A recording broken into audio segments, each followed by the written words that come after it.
HDFC mutual funds India के कुछ ही listed fund houses में से एक है। ये इंडिया का सेकंड लार्जेस्ट म्यूचुअल फंड भी है in terms of assets under management. HDFC mutual funds का AUM एज ऑफ 30 अप्रैल 2021 4,12,000 करोड़ के लगभग थे और ये टोटल 101 स्कीम्स रन कर रहे थे including there fund of funds. पिछले 20 सालों से मिस्टर मिलन भारवे इस कंपनी के मैनेजिंग डायरेक्टर थे। वो म्यूचुअल फंड इंडस्ट्री के सबसे लंबे समय तक सर्विंग मैनेजिंग डायरेक्टर थे until he retired earlier this year. उनको रिप्लेस करने के लिए HDFC म्यूचुअल फंड्स ने मिस्टर नवनीत मनोट को हायर किया। नवनीत इससे पहले देश के सबसे बड़े AMC यानी SBI के चीफ इन्वेस्टमेंट ऑफिसर थे। HDFC म्यूचुअल फंड्स के current chief investment officer mister Prashant Jain है। ये इंडिया के पहले ऐसे फंड मैनेजर हैं जिन्होंने एक ही फंड को 25 सालों से ज्यादा तक मैनेज किया है। इस फंड का नाम है HDFC बैलेंस एडवांटेज फंड। आज के इस वीडियो में हम आपको HDFC म्यूचुअल फंड्स के टॉप 3 फंड्स के बारे में बता रहे हैं जिनमें आप लॉन्ग टर्म के लिए इन्वेस्टमेंट्स कर सकते हैं। हम बात करेंगे इन फंड के फीचर्स के बारे में, इन फंड की इन्वेस्टमेंट स्ट्रैटेजी को देखेंगे, इनके पास परफॉर्मेंस पर एक नजर डालेंगे और मैं आपको यह भी बताऊंगा कि किस तरह के इन्वेस्टर के लिए कौन सा फंड सूटेबल है। तो इस वीडियो को जरूर अंत तक देखिएगा। आगे बढ़ने से पहले do take that 1 second to scroll down and subscribe to our channel for regular updates on many more such videos. HDFC के इन म्यूचुअल फंड्स में या किसी भी और AMC के फंड में इन्वेस्ट करने के लिए आप अभी हमारा ऐप Z Funds डाउनलोड करें। This is India's only investment app जहां आप देश के टॉप फाइनेंशियल एक्सपर्ट से सलाह लेकर अपने इन्वेस्टमेंट्स कर सकते हैं। हमने ऐप का लिंक नीचे डिस्क्रिप्शन बॉक्स में दिया है। मैं हूं गौरव सेठ और आप देख रहे हैं Z Funds। जैसा मैंने बताया, आज हम HDFC म्यूचुअल फंड्स के टॉप 3 फंड्स के बारे में चर्चा करेंगे। HDFC म्यूचुअल फंड्स के टॉप 3 फंड्स हैं HDFC mid cap opportunities fund, HDFC balance advantage fund और HDFC short term debt fund. ये तीनों ही फंड्स अलग अलग कैटेगरी के हैं। तो चलिए इनके बारे में इंडिविजुअली एक एक करके बात करते हैं। HDFC mid cap opportunities fund एक मिड कैप इक्विटी फंड है। ये फंड अपने assets predominantly mid cap securities में लगाता है। मिड कैप सिक्योरिटीज या स्टॉक्स वो कंपनी से स्टॉक्स होते हैं जो कि मार्केट कैपिटलाइजेशन के हिसाब से 101st से लेकर 250th रैंक के बीच में आते हैं। HDFC mid cap opportunities fund अपने टोटल एसेट्स का कम से कम 65% इन मिड कैप कंपनीज में इन्वेस्ट करता है। इसके अलावा बाकी 35% तक या दूसरे इक्विटी स्टॉक्स में, डेट मार्केट में या फिर मनी मार्केट इंस्ट्रूमेंट्स में इन्वेस्ट कर सकते हैं। HDFC mid cap opportunities fund का एसेट्स अंडर मैनेजमेंट यानी AUM 30 अप्रैल 2021 को 26,921 करोड़ रुपए का था और इसका टोटल एक्सपेंस रेशियो 1.79% का। चलिए इस फंड के पिछले कुछ सालों के रिटर्न्स पर एक नजर डाल लेते हैं। HDFC mid cap opportunities fund का इंसेप्शन जून 2007 में हुआ था और तब से इस फंड ने 16.05% के एवरेज रिटर्न्स करके दिए हैं। लास्ट 1 ईयर में फंड ने बहुत ही अच्छे रिटर्न जनरेट करके दिए ऑफ 90% और 3 साल और 5 साल में 12.29% और 16.34% respectively. HDFC mid cap opportunities fund का 95% इक्विटीज में इन्वेस्टेड है। क्योंकि ये एक मिड कैप फंड है, इसका 71.87% मिड कैप स्टॉक्स में इन्वेस्टेड है। इसके अलावा 13.29% लार्ज कैप्स में और 14.84% स्मॉल कैप्स में। HDFC mid cap opportunities fund में टोटल नंबर ऑफ स्टॉक 71 है और टॉप 10 स्टॉक्स में 36.56% इन्वेस्टेड है। टॉप 3 सेक्टर्स यानी फाइनेंशियल्स, केमिकल्स और इंजीनियरिंग में 47.81% टोटल इन्वेस्टेड है। इस फंड की वैल्यूएशन की अगर बात करें तो प्राइस टू बुक रेशियो 2.70 का है और प्राइस टू अर्निंग रेशियो 21.10 का। ये तो था regarding HDFC mid cap opportunities fund. चलिए अब दूसरे फंड की तरफ चलते हैं which is the HDFC balance advantage fund. ये एक हाइब्रिड फंड है। हाइब्रिड फंड्स वो फंड्स होते हैं जो कि अपने पैसे एक से ज्यादा एसेट क्लास में लगाते हैं, यानी इक्विटी, डेट या फिर दूसरे एसेट क्लासेस को मिलाकर ये फंड बनता है। फंड मैनेजर अपने रिसर्च और एनालिसिस के बेसिस पर ये डिसाइड करते हैं कि कितना किस एसेट क्लास में इन्वेस्ट करना है। HDFC बैलेंस एडवांटेज फंड अपने एसेट्स का मिनिमम 65% इक्विटी सिक्योरिटीज में इन्वेस्ट करते हैं। इस फंड का AUM एज ऑफ 30 अप्रैल 39,146 करोड़ का था और इसका एक्सपेंस रेशियो 1.66% का। अब इसके पास रिटर्न्स पर भी एक नजर डाल लेते हैं।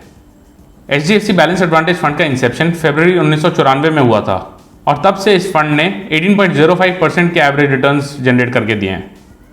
लास्ट 1 साल में फंड ने 64.63% के रिटर्न जनरेट किए और 3 और 5 साल में 11.52% और 13.81% respectively. HDFC balance advantage fund के 75% एसेट्स इक्विटीज में एलोकेटेड है, बाकी 25% डेट और कैश इक्विवेलेंट्स में है। HDFC बैलेंस एडवांटेज फंड के इक्विटी पोर्टफोलियो में टोटल 76 स्टॉक्स हैं और जो टॉप 10 स्टॉक्स हैं उनकी टोटल एलोकेशन 45.04% की है। टॉप 3 सेक्टर्स यानी फाइनेंशियल्स, कंस्ट्रक्शन और एनर्जी में 50.26% इन्वेस्टेड है। इस फंड के इक्विटी पोर्टफोलियो का प्राइस टू बुक रेशियो 1.43 का है और प्राइस टू अर्निंग रेशियो 11.07 का। चलिए अब हमारे तीसरे फंड की तरफ चलते हैं। ये है HDFC का शॉर्ट टर्म डेट फंड। ये fund short duration date funds की कैटेगरी में आता है। ऐसे फंड अपने ऐसे डेट सिक्योरिटीज में इन्वेस्ट करते हैं जिनकी मैच्योरिटी 1 से 3 साल के बीच में हो। HDFC short term debt fund का AUM एज ऑफ 30 अप्रैल 17,443 करोड़ रुपए का था और इसका एक्सपेंस रेशियो 0.76% का। इस फंड के पास्ट रिटर्न्स को देखते हैं। HDFC short term debt fund का इंसेप्शन जून 2010 में हुआ था और तब से इस फंड ने 8.70% के एवरेज रिटर्न जनरेट किए हैं। लास्ट एक साल में फंड ने 7.72% के रिटर्न्स दिए हैं और 3 और 5 साल के पीरियड में 9.02% और 8.22% respectively. HDFC short term debt fund ने अपने एसेट्स को 162 सिक्योरिटीज में एलोकेट करके रखा हुआ है और इन सिक्योरिटीज की एवरेज रेटिंग AAA की है। अगर रेटिंग वाइज एलोकेशन की बात करें तो 15% AA इंस्ट्रूमेंट्स में इन्वेस्टेड है। Balance amount AAA, A1+, government securities और कैश इक्विवेलेंट्स में इन्वेस्टेड हैं जो कि काफ़ी सेफ एसेट्स माने जाते हैं। HDFC short term debt fund का मॉडिफाइड ड्यूरेशन 2.33 का है और इसका यील्ड टू मैच्योरिटी यानी YTM 5.32% का है। चलिए एक बार इन तीनों फंड्स के एग्जिट लोड्स पर नजर डाल लेते हैं। HDFC mid cap opportunities fund में यूनिट्स को परचेज के 1 साल के अंदर बेचें तो इस पर आपको 1% का एग्जिट लोड लगेगा। अगर आप यूनिट्स को परचेज के 1 साल के बाद बेचते हैं तो उस पर कोई भी एग्जिट लोड नहीं है। HDFC बैलेंस एडवांटेज फंड में अगर आप अपने यूनिट्स को 1 साल के अंदर बेचते हैं तो पहले 15% यूनिट्स पर किसी भी तरह का एग्जिट लोड नहीं है, उसके ऊपर आपको 1% का एग्जिट लोड लगेगा। अगर आप यूनिट्स को 1 साल के बाद बेचते हैं तो उस पर कोई भी एग्जिट लोड लागू नहीं है। HDFC short term debt fund पर किसी भी तरह का एग्जिट लोड नहीं है। अब इन फंड से होने वाले गेन्स पर जो टैक्स लगेगा उसकी बात कर लेते हैं। क्योंकि HDFC mid cap opportunities fund और HDFC balance advantage fund predominantly equities में इन्वेस्ट करते हैं तो उन पर जो गेन्स होंगे उनको टैक्स इक्विटी की तरह ही लगेगा। यानी अगर आप अपने यूनिट परचेज के 1 साल के अंदर बेच देते हैं तो उस पर आपको short term capital gains tax देना पड़ेगा विच is at the rate of 15%। अगर आप यूनिट्स को 1 साल के बाद बेचते हैं तो उस पर आपको long term capital gains tax लगेगा which is at the rate of 10%। लेकिन ध्यान रहे ये 10% भी आपको तभी लगेगा अगर आपके total gains in that 1 financial year is more than 1 lakh rupees. अगर HDFC short term debt fund की बात करें तो क्योंकि एक डेट फंड है तो इस पर टैक्स नॉन इक्विटी की तरह लगता है। अगर आप अपने यूनिट्स परचेज के 3 सालों के अंदर बेचते हैं तो उस पर आपको short term capital gains tax देना पड़ेगा। इन दिस केस आपके जो भी गेन्स होंगे उनको आपकी इनकम से जोड़ दिया जाएगा और आपके टैक्स स्लैब के हिसाब से ही उस पर टैक्स लगेगा। अगर आप यूनिट्स को 3 सालों के बाद बेचते हैं तो उस पर आपको long term capital gains tax देना पड़ेगा विच is at the rate of 20%। पर ध्यान रहे इस पर आपको इंडेक्सेशन का बेनिफिट भी मिलता है। तो अब बात करते हैं कि किस फंड में किस तरह के इन्वेस्टर को इन्वेस्ट करना चाहिए। क्योंकि ये तीनों ही फंड्स अलग अलग कैटेगरी के हैं तो जाहिर सी बात है कि तीनों के रिस्क और रिटर्न एट्रीब्यूट भी अलग ही होंगे। सबसे पहले अगर हम HDFC mid cap opportunities fund की बात करें तो ये फंड अपने assets predominantly mid cap securities में ही इन्वेस्ट करेगा।